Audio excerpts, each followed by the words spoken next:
Dalla Riviera del Brenta al Veneto orientale, i furti nelle abitazioni anche in pieno giorno ormai sono quotidiani e i residenti sono esasperati. Uno degli episodi più recenti è avvenuto a Caltana pochi giorni fa. Le immagini delle telecamere, di cui sempre più residenti si stanno ormai dotando, hanno ripreso 3 persone che si aggiravano all'esterno di una casa, probabilmente per un sopralluogo, per poi farvi ritorno il giorno seguente, ma il proprietario non si è fatto cogliere impreparato.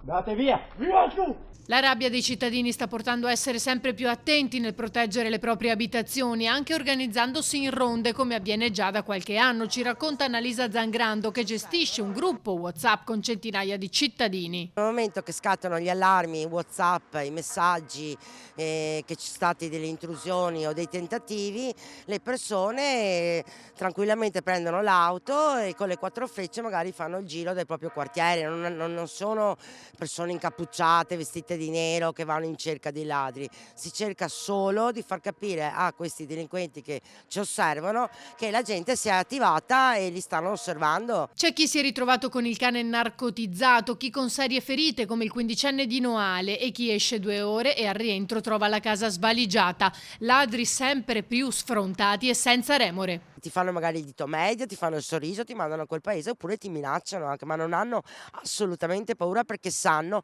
che noi non siamo preparati a reagire. Le persone si ritrovano in casa e li affrontano o li minacciano, persone anche casalinghe, persone normali, perché loro giocano nella nostra quotidianità, da quello che abbiamo capito noi.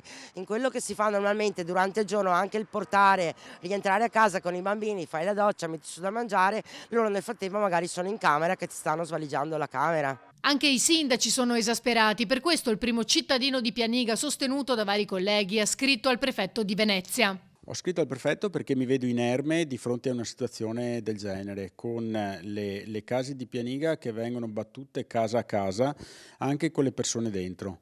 E noi come amministrazione abbiamo incentivato la presenza della polizia locale, abbiamo investito anche sulle telecamere, ma questo è insufficiente, quindi ho scritto al prefetto chiedendo aiuto e soprattutto per avere pari dignità anche a Mestre. C'è uno Stato, dobbiamo fare di tutto perché lo Stato si faccia sentire e perché soprattutto ci protegga. Domani sera i cittadini si riuniranno in piazza Caltana Per stilare una lettera, un richiamo anche noi al prefetto e alla politica che devono assolutamente intervenire e darci una mano, perché anche le forze dell'ordine, per quanto che arrivano tempestivamente, sono poche.